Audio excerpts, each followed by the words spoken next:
Hello, I'm Brad Kurz from the University of Missouri, and on behalf of my co-authors, Cassandra Harper, Charles Fry, and Brandon Wolak, I'd like to present to you our paper, The Effect of Bowl Game Participation on College Student Athlete Outcomes.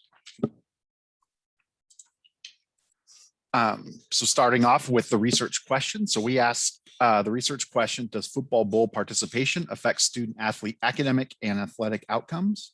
In particular, we're going to study, did bowl participation affect the NCAA academic policy outcomes related to the academic progress rate, or APR?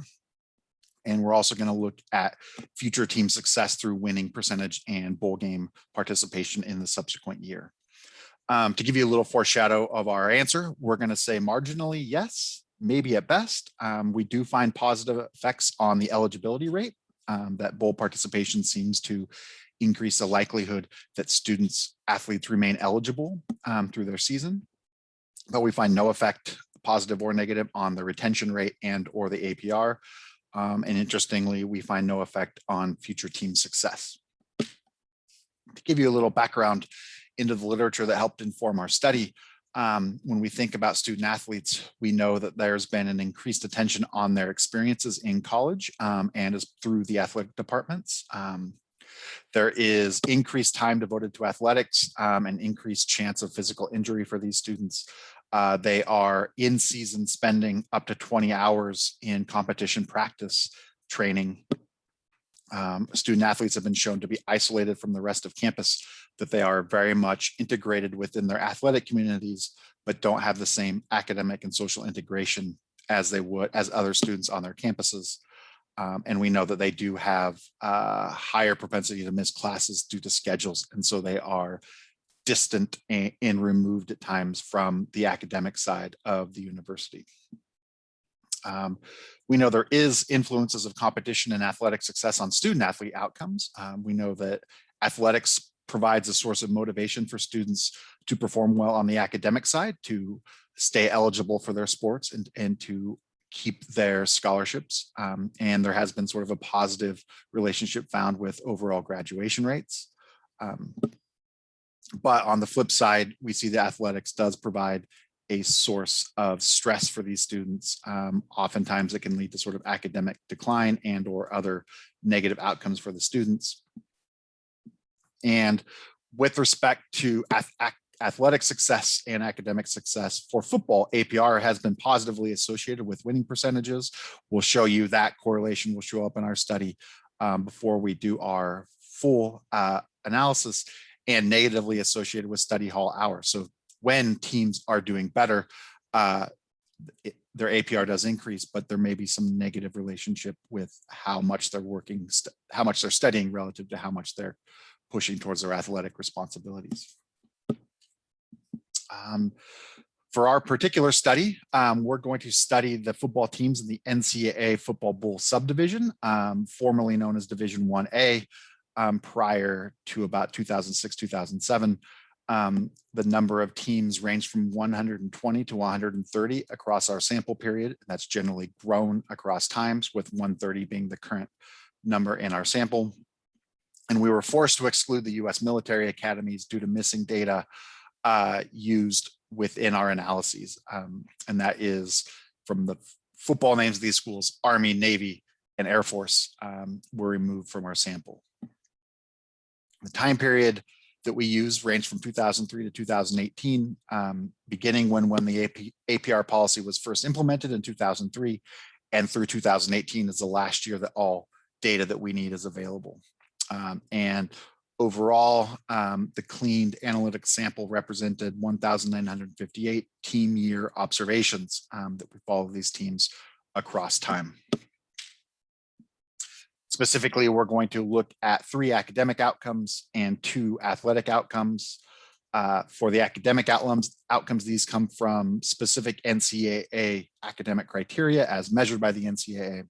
That is the eligibility rate, which roughly translates to the percentage of players that remain academically eligible that are counted within this measure.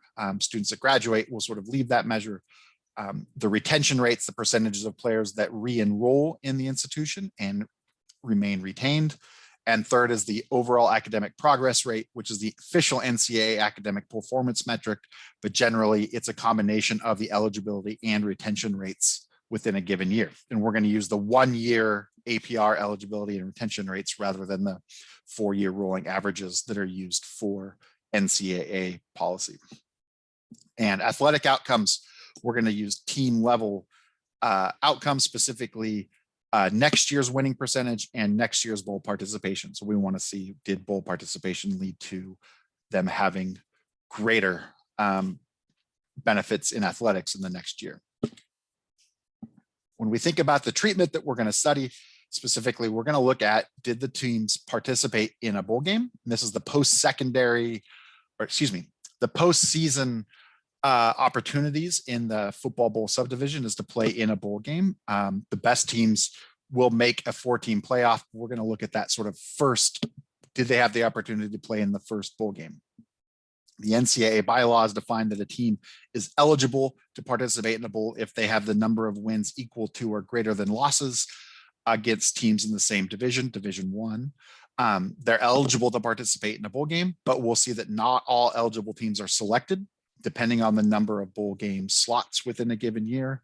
Not all teams will be selected, but also there's been exceptions made to the eligibility criteria in years when not enough teams have been eligible. So the next slide, I'll show you the probability of participating in a bowl game given you were eligible, and we'll see that it's not perfect, but most teams that are eligible participate.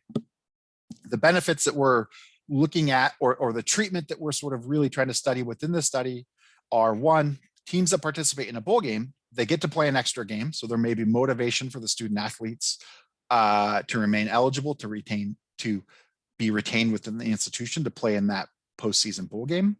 The players are required to participate in extra practices. Depending on the timing of the bowl game, there can be up to 20 extra practices. And these practices generally occur during December. And so they may start towards the end of the academic semester, but generally most of the participation time will happen in the winter break between fall and spring or winter semester quarters. And then there are financial benefits for the athletic department, which is less of a focus in this study. We're really going to try to understand what does sort of the extra 2 to 3 weeks of athletic practice and competition, what is the effect of that on these student athletes, both academically, but also helping them to become better athletes for the next year. This figure shows the relationship between the regular season winning percentage on the x-axis and bowl game participation on the y-axis. The vertical line at 0.5 indicates any team at 0.5 or above is bowl eligible. Any team below is not bowl eligible. But we do see that this relationship is not perfect, as there are some teams above that do not participate in bowl games. Generally, this happened more in the early years of our sample when there were fewer bowl games. And generally, these are often teams from less prestigious conferences.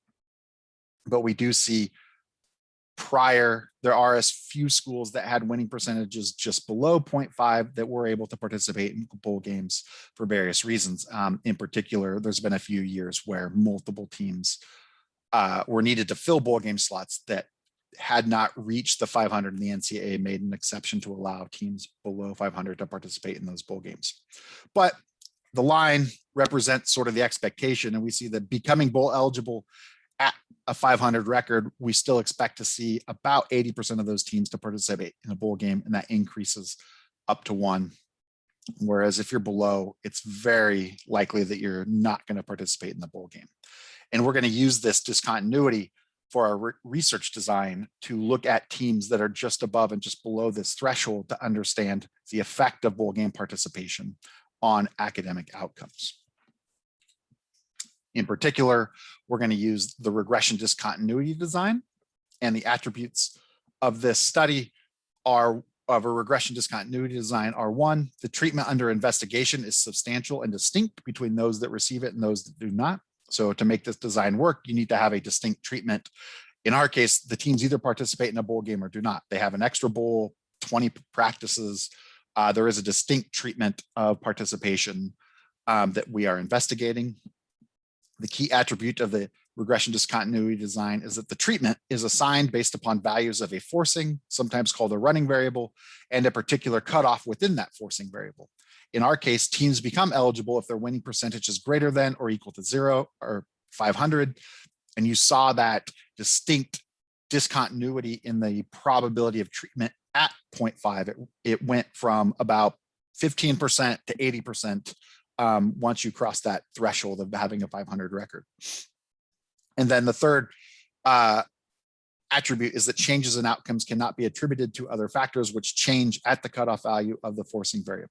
This is a more theoretical assumption, and we have to assume that no other factors are systematically changing at a 500 winning percentage, that teams just below and just above are going to experience a confounding treatment at that same threshold. And we will do some sensitivity analyses to try to make an argument that we believe this assumption to be true.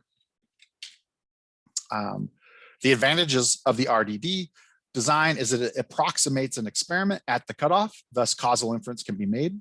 And so the intuition is that this design compares very similar subjects based upon the forcing variable who receive very different treatments. So in our case, the RDD becomes a local treatment estimator, a local treatment effect estimator, meaning that we're really going to be comparing teams who were just below a 500 record and just above a 500 record to each other, and looking at what's the effect of participating in a bowl game for these teams that had average or 500 records. We're not looking at the benefits of going to the national championship game or the very prestigious bowl championship series bowls. We're looking at what's really the benefit or harm to students when they go to essentially low-level bowl games. And that the RDD allows you to get a causal estimate of a program effect without having to randomly hold back treatment to subjects who would likely benefit from that treatment. So in an observational setting, we're going to be able to get a effect estimate. It will just be local. Specifically, we'll use the fuzzy regression discontinuity design because we do not have perfect compliance between being bowl eligible and bowl participation. So there was it's not a 0-1 change at the threshold, but it is a rather large change, and that will slightly change the interpretation a little bit. This will be a local treatment on the treated effect, meaning that we're going to get what's the effect of going to a bowl game for teams that actually chose to go to the bowl games. It's going to be estimated through a two-stage least squares regression. In the first stage, we predict whether you're bowl eligible or not based on we predict whether you participate in the bowl game based on whether you're eligible or not, a flexible function of the winning percentage. And then the second stage, we estimate the effect of the outcome based on the predicted value of whether you went to the bowl game or not. It's analogous to an instrumental variables regression from an econometrics perspective, but this will give us a causal estimate, even though there is some choice by schools of whether to participate in the bowl game or not. The first assumption that's needed is that there's no manipulation of the forcing variable, or the question we ask, is there a jump in the distribution of the forcing variable at the treatment cutoff? What we see here is the distribution of regular season wins, the vertical line at 6 in this case, because there are 12 games in the typical college football season. And so reaching 6 of them means you're bowl eligible.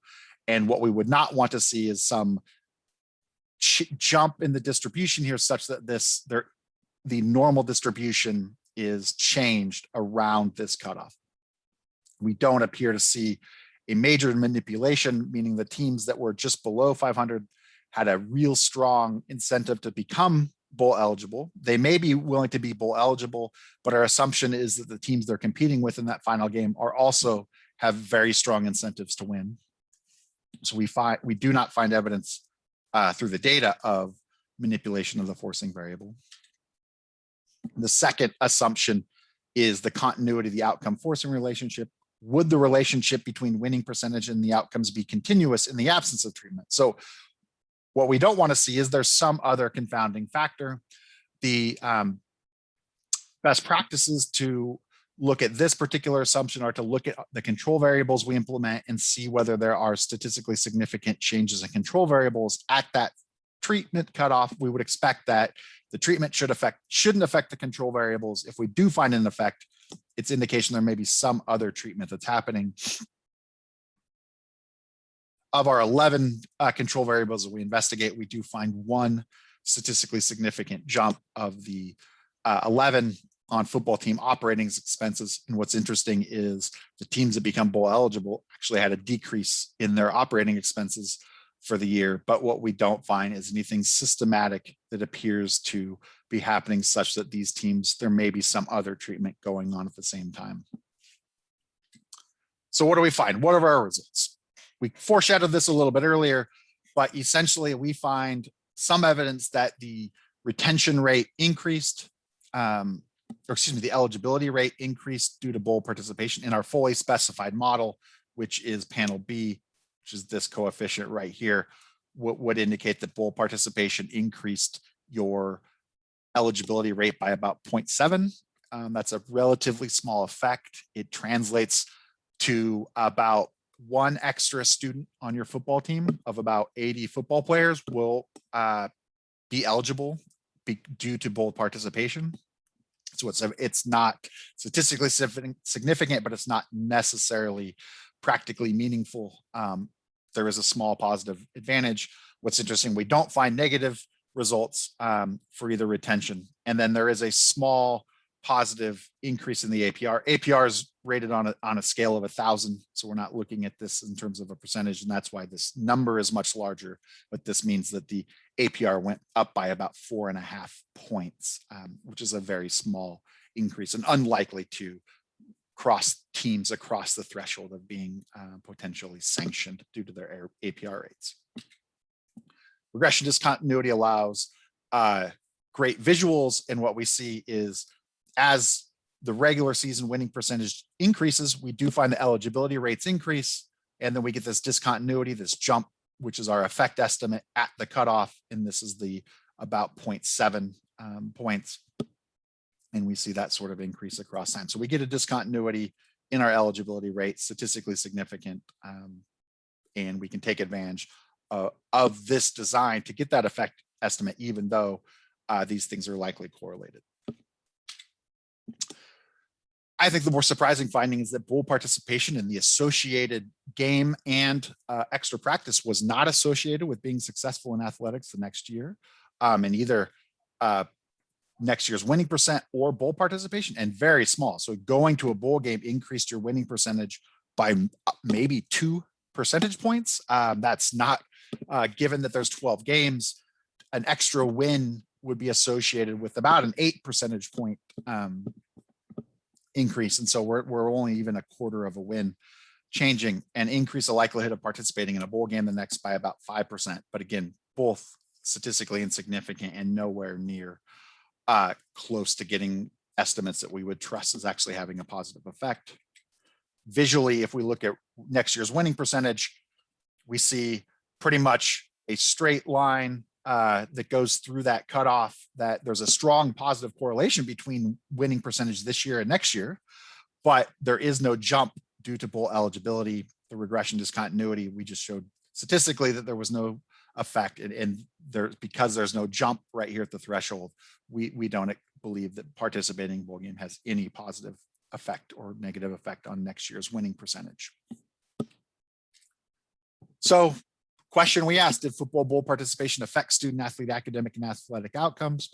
Overall, we find no evidence that there's harmful effects of bowl participation on academic success, and there may actually be a small positive effect on their eligibility. And this may be really due to the students working hard to make sure that they do remain eligible so they can play in that bowl game, because the bowl game's eligibility requirement comes after the end of the fall semester's grades. And so the likelihood of playing in the bowl game make them more likely to finish out the semester and remain eligible, but it had no effect on subsequent retention and other academic outcomes. And again, surprisingly, the extra game and practice had no benefit on subsequent athletic success of these teams. So going back to sort of a literature that's sort of asking, and in a time when there's talk of extra games, talks of expanding the playoffs, we find that one extra game for these student athletes really had no positive or negative effect on their academic outcomes, and did not affect their sort of athletic prowess in the next year either. So interesting findings, and I think they're sort of are very relevant as we think about student athlete welfare and moving forward. Again, thank you for watching this presentation. Please feel free to reach out to me, Brad Kurz, CURSB @missouri.edu, if you have questions about the presentation and or would like to be sent our working paper. We're happy to share it with you. But thank you very much.